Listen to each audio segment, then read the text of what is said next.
ঢাকা 15 আসনের প্রার্থী, আপনার এলাকায় আসলে কোনো ধরনের নির্বাচনী কোনো পরিবেশে ব্যত্যয় দেখেন কিনা? অনেকগুলো অভিযোগ আসছে নির্বাচন কমিশনের প্রতি, লেভেল প্লেইং ফিল্ড নেই, ধরনের অনেকগুলো অভিযোগ আমাদের আরো কয়েকজন আলোচকও বললেন, আপনিও কি একমত কিনা? ধন্যবাদ। লেভেল প্লেইং ফিল্ড আছে কি নাই এই ব্যাপারটা এখন আমরা যারা আলাপ করছি, তো আমরা কিছু কিছু উদাহরণ দিতে পারছি এখানে।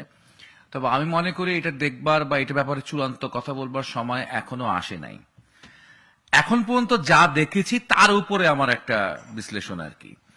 নির্বাচন তো শুরু হওয়ার কথা, প্রচারণা শুরু হওয়ার কথা জানুয়ারির 22 তারিখ থেকে। 1 নম্বর, আসলে নির্বাচনের প্রচারণা সর্বোচ্চটুকু বা ব্যাপক অঙ্কের টাকা কিন্তু নির্বাচনের প্রচারণা শুরু হওয়ার আগেই শেষ হয়ে গেছে, খরচ হয়ে গেছে।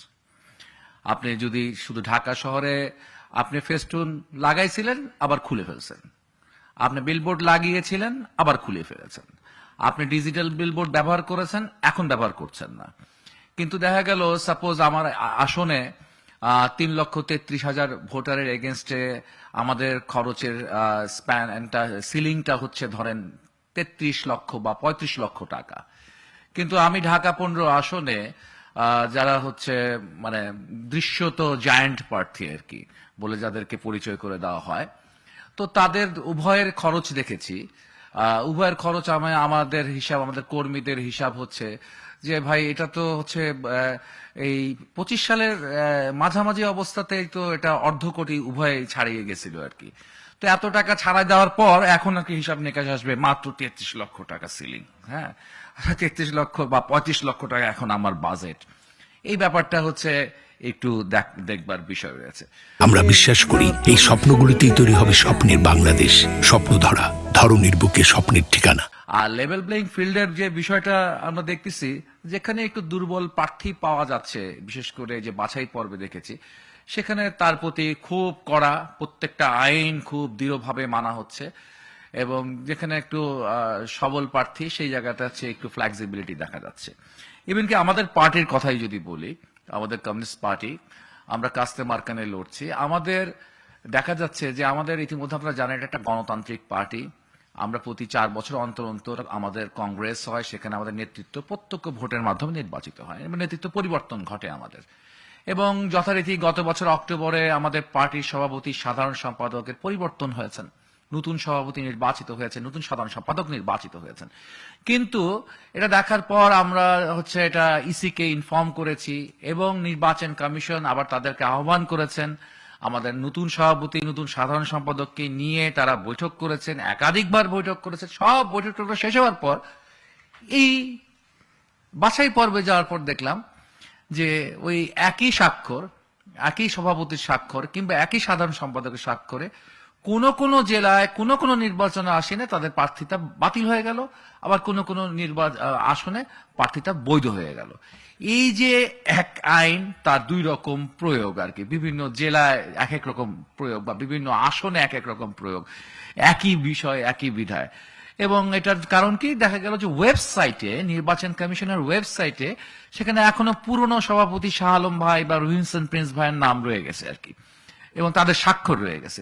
ফলে নতুন সভাপতির স্বাক্ষর যারা ওয়েবসাইট চেক করছে তারা বলে না না এটা এই স্বাক্ষর তো বৈধ নাই, নমুনা স্বাক্ষর বৈধ না, অর্থাৎ মাননপত্র অবৈধ। এই যে একটা ছোট সিলি মিস্টেক বা একটা টেকনিক্যাল জটিলতার জন্য আমাদের প্রার্থীরা যে আমরা একটা জটিলতার মধ্যে পড়লাম, একটা বিশাল সমস্যার মধ্যে পড়লাম। এই জায়গাগুলোতে আমার মনে হয় যে দক্ষতাটা, একটা হচ্ছে তো আন্তরিকতার ব্যাপার, একটা হলো দক্ষতার জায়গাটা আর কি।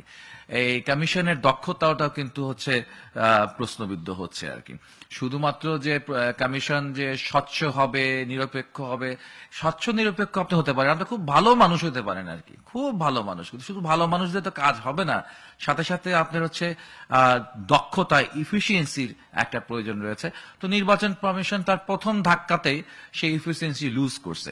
ইভেন কি নতুন যে আরপিও, সেই আরপিও তো একটা ডেট দেওয়া ছিল, আমাদের অনেকের বিরুদ্ধে মামলা হওয়ার কথা। আমি হিসাব করে দেখলাম বাংলাদেশের প্রায় সকল বিএনপির প্রার্থী বা জামাতের প্রার্থীদের বিরুদ্ধে মামলা হয়ে যাওয়ার কথা নতুন আরপিও অনুযায়ী, যে পোস্টার যদি থাকে, রঙিন ফেস্টুন যদি থাকে, তার প্রয়োগ কোথায়? 300 আসনের একটি জায়গায় কি নির্বাচন কমিশন শোকজ করেছে? একটি জায়গাও শোকজ করেছে? কোথাও আমি এই নিউজ পাই নাই, আর কি। আর আরেকটি বিষয় হচ্ছে গিয়ে এখন হচ্ছে আপনি হচ্ছে যে লেভেল প্লেইং ফিল্ডের কথা বলছেন, প্রশ্ন উঠেছে যে এখন প্রশাসন বিএনপির দিকে ঝুঁকে গেছে। আসলে প্রশাসন বিএনপির দিকে ঝুঁকে যাওয়াতে গোস্বা, নাকি প্রশাসন আমার হাতছাড়া হয়ে যাচ্ছে এটা গোস্বা?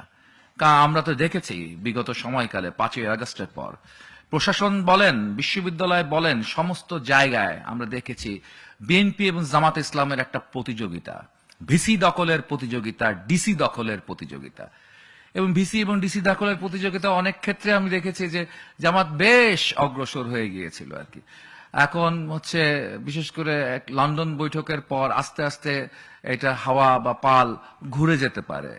হাওয়া বা পাল ঘুরে গিয়ে হয়তো হচ্ছে মানে আমার যেটা হচ্ছে গিয়ে হাতে ছিল, মুঠোয় ছিল, সেটা ফসকে গেছে, ফসকে যায় এখন হচ্ছে গিয়ে আমার আফসোস। কিন্তু আমরা সাধারণ মানুষ যদি সত্যি সত্যি আমরা সাধারণ মানুষের রাজনীতি করে থাকি, যদি সাধারণ মানুষের কথা উচ্চারণ করতে চাই আমরা, তাহলে হচ্ছে ভাই আমরা তো ভাই এক সময় আওয়ামী লীগের পুলিশ লীগ লিখেছি, এখন পুলিশ দলও দেখতে চাই না, পুলিশ শিবিরও দেখতে চাই না, আপনাদের কারো হাতেই দেখতে চাই না। হ্যাঁ, যে কোনো ছাত্র সে একসময় প্রশাসক হয়েছে, একসময় অ্যাডমিন ক্যাডার এসেছে, তার ছাত্র জীবনে যে কোনো রাজনীতি সে করে আসতে পারে, সেটা বড় ফ্যাক্টর না। বড় ফ্যাক্টর হচ্ছে এখন তার চর্চার জায়গাটায় তাকে সম্পূর্ণরূপে নির্দলীয় হতে হবে,